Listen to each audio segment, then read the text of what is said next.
Hello guys. Today we are reviewing Love Victor Season 3. The good news is that the third season immediately opens with Victor at Benji's door. The stress of Victor leaving him caused Benji to break his sobriety that has been touched upon a couple of times in the previous seasons, but never explored further until this third season. Benji realizes that Victor exacerbates his drinking issues, and he goes off to rehab after the premiere episode. So here you have Victor and Benji separated again, disappointing fans who want to see the tangible on-screen evidence that they are a great pairing. The rest of the season goes exactly how we all expected it would.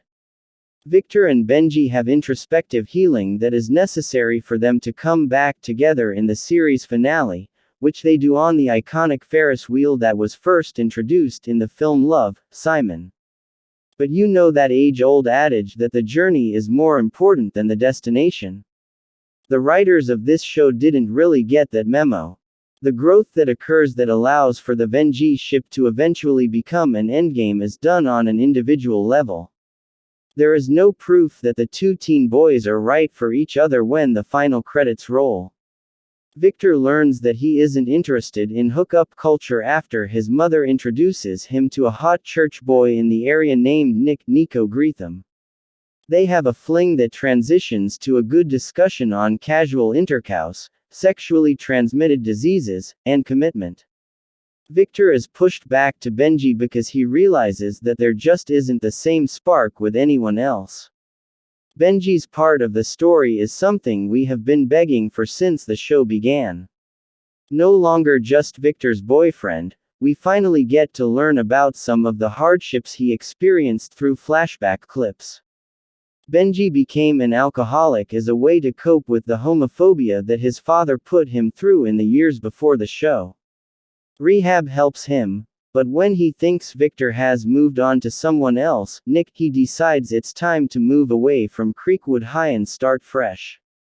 This is a move that is encouraged by his father, once again showing that Mr. Campbell doesn't really have a pulse for what makes his son happy.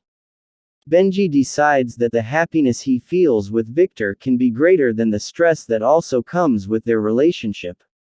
And while this epiphany is much needed, it doesn't allow for the pair to breathe and grow and become something more. The series is over now, cancelled by Hulu in a rash decision that once again makes the TV landscape a little less queer. And we leave these characters with the idea of Benji in our minds rather than actually seeing it in action. Across the 3 seasons of the show, the two characters are only actually happily together for about 5 episodes in Season 2. Contrast this with the way Netflix's mega-hit Heartstopper used its entire first season to display the beauty of gay love in its entirety. Main characters Nick and Charlie enjoy milkshakes together. The two play rugby, make snow angels, bowl with friends, and walk along the beach under the summer sun. It's vital to show gay people enjoying these small pleasantries in a relationship. These tiny moments of enjoying someone's company is what finding love is all about. Love. Victor focuses on the big subjects, such as alcoholism and dating apps, but the show leaves us without actually showing whether Victor and Benji are good for each other or not. They tell us they are together, but they don't show us that it's the right choice. In this way, it creates a melancholy feeling of what could have been.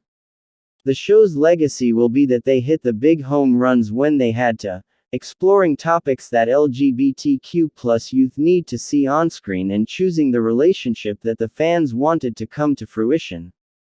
They also fail to capture the substance behind such a relationship, which means the program will be one of the bigger what-ifs in modern queer storytelling.